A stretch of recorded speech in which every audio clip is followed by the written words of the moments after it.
और मस्ती में दोनों हाथ उठा के हर हर महादेव का नारा, और मस्ती में, और मस्ती में। हाँ। विवेक कैसा हो, एक छोटा सा प्रश्न है, छोटी सी कथा समझना, इससे समझ में आ जाएगा कितना विवेक की जरूरत है सेवा में। एक महात्मा जी ध्यान में बैठे थे। महात्मा जी के पैर में फोड़ा हो गया था, बहुत दिन से ध्यान लगा था, पैर में फोड़ा हो गया था, पीप बह रही थी। महात्मा जी को पता नहीं था, भगवान के ध्यान में बैठे थे। एक सज्जन व्यक्ति आया, इसके मन में आया कि अरे महात्मा जी ध्यान में बैठे, फोड़ा हो गया है, इसको सेवा कर दूं। लेकिन ये लाया मूंगफली का तेल, साफ किया घाव को, मूंगफली का तेल लगा दिया, चला गया। अब वो मूंगफली का तेल मीठा था, लाल चींटियां आके और काटने लगी पूरा घाव में। एक दूसरा आवारा लड़का किसी के खेती में गन्ना चोरी से तोड़ा था, 5-6, और चूसते हुए जा रहा था।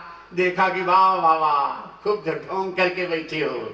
अब ये आवारा लड़का गन्ना चूस चूस के छिलटा मारने लगा। जब तक 5-6 गन्ना पूरा नहीं हुआ तब तक छिलटा से मारा, और महात्मा जी को मारा हो तो ध्यान में बैठे थे, और छिलटे का ढेर लग गया चारों तरफ।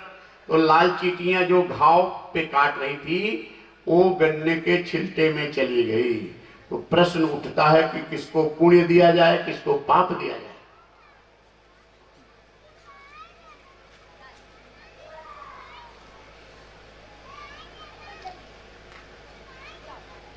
अब ये तो किया महात्मा जी की सेवा, लेकिन भावुकता में विवेक नहीं।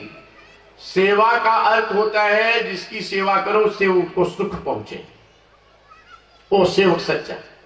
अब ये किया लेकिन भावुकता में किया, इसको समझदारी नहीं कि मीठा तेल लगाना चाहिए, किसी कोई दवा लान के लगाना चाहिए, क्या होना चाहिए, जानकारी करके करो। तो मीठा तेल लगा दिया और तकलीफ बढ़ गई। और वो बदमाश जो था, आवारा लड़का, जूठे छिलटे से महात्मा जी को मारा, तो उसका उद्देश्य अच्छा नहीं था, महात्मा जी का अपमान करने का उद्देश्य था। चींटियां वहां चली गई, महात्मा जी को आराम मिला, लेकिन उस आवारा लड़का को दोष लगा क्योंकि वो उसका उद्देश्य अच्छा नहीं था। इसका उद्देश्य अच्छा था लेकिन विवेक से काम नहीं किया, कष्ट हुआ।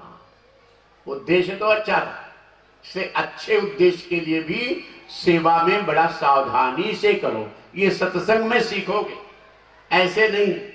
और यहाँ पे अनुसुईया माता बहुत भावुक हो गई, आओ महाराज आपको भोजन कराऊंगी।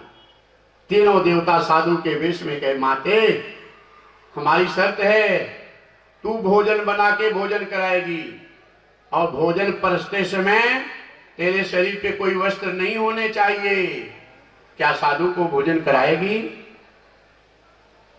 अनुसुईया माता देखी कितना दिव्य तेज है, किसी साधु महात्मा को क्या पड़ी है कि किसी स्त्री को नंगी देखें, कुछ बात है।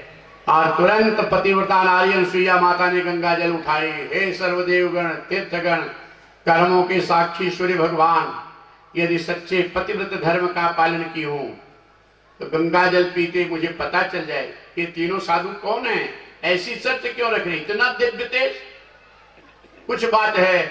और जैसे गंगा जल का पान की, वैसे ब्रह्मा विष्णु महेश का दर्शन हुआ। बोल ब्रह्मदेव भगवान की, विष्णु भगवान की, शंकर भगवान की। अनुसुईया माता ने कहा, प्रभु ब्रह्मा जी आप, नारायण आप, विष्णु भगवान धर्म के और पालन रक्षा करने के लिए आपका अवतार होता है, भगवान शंकर आप आओ। प्रभु के आगे कौन सा पर्दा, बिना वस्त्र के भोजन कराऊंगी, आओ आपकी शर्त स्वीकार है।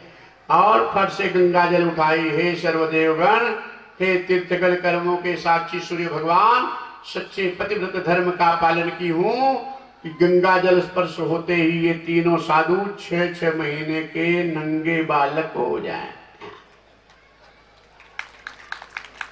गए थे किसी पतिव्रता नारी को नंगी करने, खुद नंगे होके जमीन पे लौटने लगे, उठा करके पालने में रख दी। लई आई खस्ता कचौड़ी चटनी, पहू खाओगे दांत ये नहीं, समोसा चटनी खा लो, दही बड़ा खा लो प्रभु। रसमलाई खाए हो, रसगुल्ला दांत है ये नहीं, कैसे खाएंगे, ललचा रही है माई।